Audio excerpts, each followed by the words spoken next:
Recordemos que el screening es un filtro o pantallazo o cribado y el diagnóstico apunta mucho más a la identificación concreta de qué es lo que está pasando y por eso usamos la imagen del microscopio. Entonces, ¿en qué se diferencian? En el objetivo. El screening lo que busca es detectar casos en riesgo o casos donde hay disfunción o patología, pero que no ha sido aún detectada, con el objetivo de captar el riesgo y luego eventualmente derivar a un diagnóstico posterior. En cambio, el diagnóstico busca determinar cuál es la problemática y en lo posible hacer un diagnóstico de identificación de la problemática, descripción de la problemática y de diferenciación, es decir, apuntar al diagnóstico diferencial. ¿Qué es lo que hay y qué es lo que no hay presente en la problemática?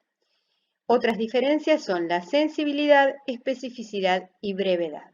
Los instrumentos de screening son breves porque apuntan a la detección rápida de la mayor cantidad de personas posibles, ¿sí? Son poco específicos porque no nos interesa saber qué pasa, sino si hay riesgo o no de alguna disfuncionalidad. Y son hipersensibles porque buscan que ante la menor sintomatología o la menor presencia de disfunción, la alarma de riesgo salte para que haya menos probabilidades de que se nos pasen de vista casos con enfermedad, patología o disfuncionalidad que no notemos. Es decir, que son instrumentos que generan gran cantidad de falsos positivos, es decir, casos que pensamos de diagnóstico positivo, pero que luego en el diagnóstico posterior confirman ser casos de falsas alarmas. De ahí la hipersensibilidad que tienen. Alta sensibilidad, baja especificidad y brevedad.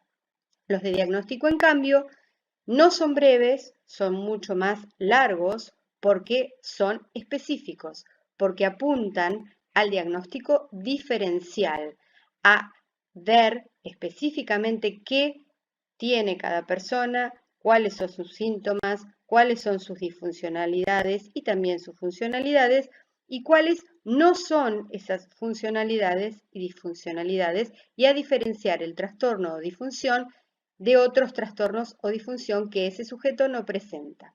Y son poco sensibles, es decir, que reaccionan y dan puntuaciones de alarmas con muchos síntomas o con importancia alta en cuanto a la gravedad de los síntomas o frecuencia de los síntomas.